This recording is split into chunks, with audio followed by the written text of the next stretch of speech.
So yes, you guys, so it's coming along. And so we're going to turn this down just a little bit. And we're going to let that boil and do its thing.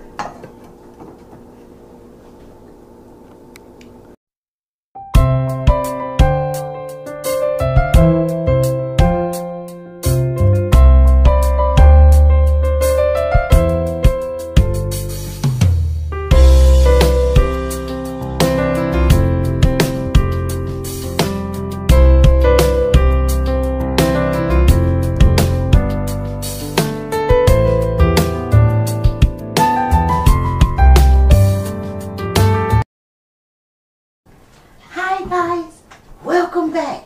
You guys, today I'm going to make a quick video because I had someone reach out to me and they wanted to know, how do you make homemade gravy? So I am taking the time to show them and you guys how to make your own homemade gravy with a few steps of simple ingredients, but you need to use the seasoning of your choice. Please, by all means, go with the seasoning that you prefer.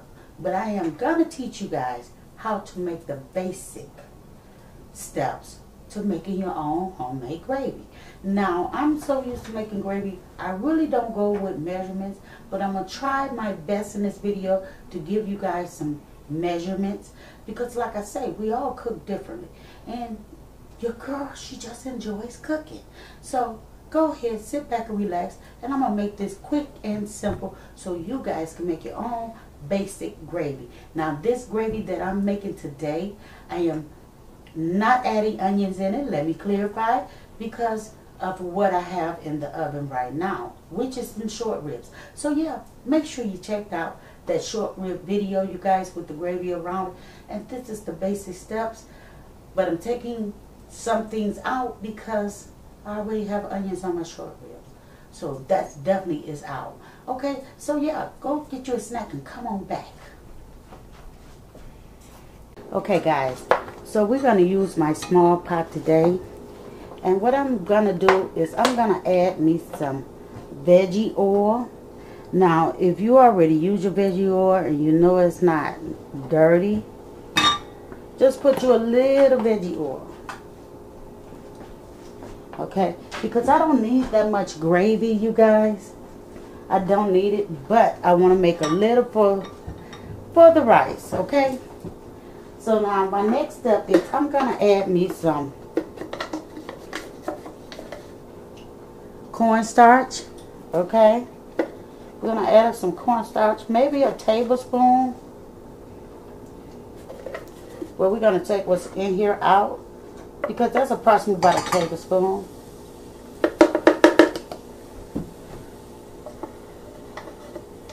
Now, I like to do a mixture,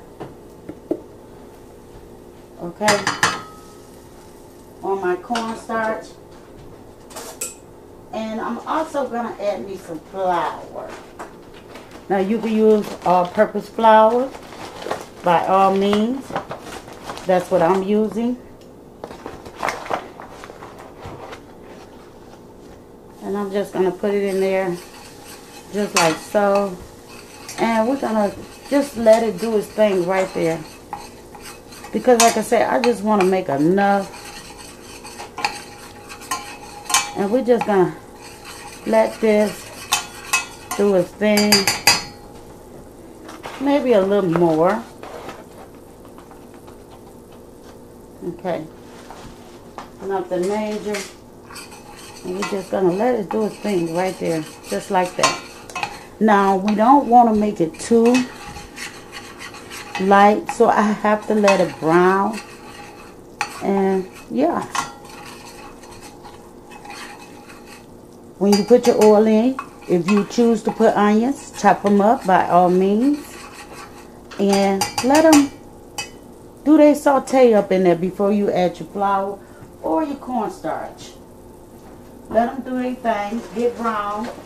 Now, keep in mind, if your flour isn't cooked all the way, it definitely will not taste good.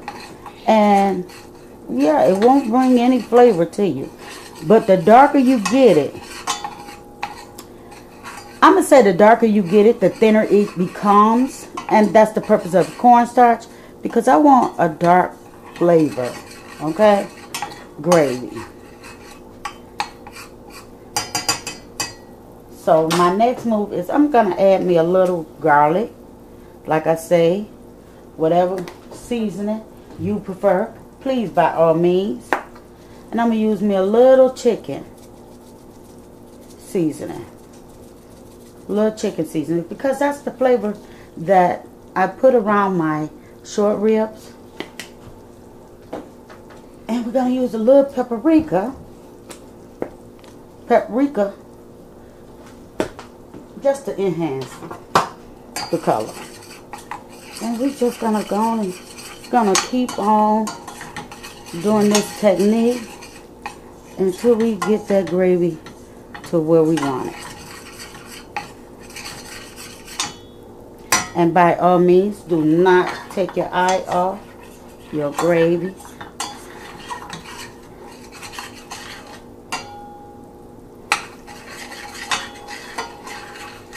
You notice the brownness coming in, the goldenness, because it's at this golden peak right now, you guys. So we're going to add us a little black pepper in there. I can smell this gravy coming together. Oh yes. So I'm going to add me a little. Now if you want to make this quick, by all means you can,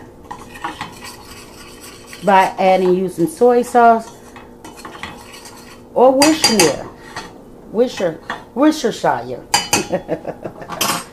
Yes, you can. It will actually help with your brownness look of your gravy. I'm gonna add me a splash or two. It's not gonna hurt anything. You'll be surprised how you can switch things up in your kitchen. Let's take this off for a minute, because I don't need the smoke detector going off. So we have it right where we need it, you guys. You guys check it out. Let me bring it closer. If you could smell the aroma. Oh yeah, that's a beautiful thing. Okay, so we have some warm water to go against the fire. We're just gonna put that in there like that. Now, if it's your choice, if you prefer to add broth, it's still good. Okay, it's still good by all means. And we're just gonna let that come to a boil. We're gonna let this come to pretty much a boil, a simmer, you know, because like I said, I'm using this gravy to pour over my meal, and I'll show you the results. So yes, you guys, so it's coming along, and so we're gonna turn this down just a little bit. And we're going to let that boil and do its thing. Okay, guys, so as you guys can see. Oh, well, let me cut Sister Emma off. As you see, you guys, we have our gravy coming to a boil. And it has thickened a little. And yes, we're just going to let it boil for a few more minutes. And then let it sit. And I'll show you what it looked like at the final. Okay, guys. So, this is our gravy. As you see. And yeah, you can put it around any meat, anything like that of your choice. And today's choice is the short ribs that I have. Oh, that is definitely hot. I don't know why. I have holders and stuff, and I just choose not to get them. I know. Oh, I make myself look really, really bad. So yeah, we're going to put them around these short ribs, you guys. Well, country spare ribs. Okay, we're going to put them around there. And yeah, so you guys, thank you for checking out my homemade gravy video. And yes, don't forget, if you haven't checked out my short ribs on how I made them, my country spare ribs, short ribs, you know, I don't know, you know. To me, they're basically all the same. But anywho, go check that video straight out. Bye.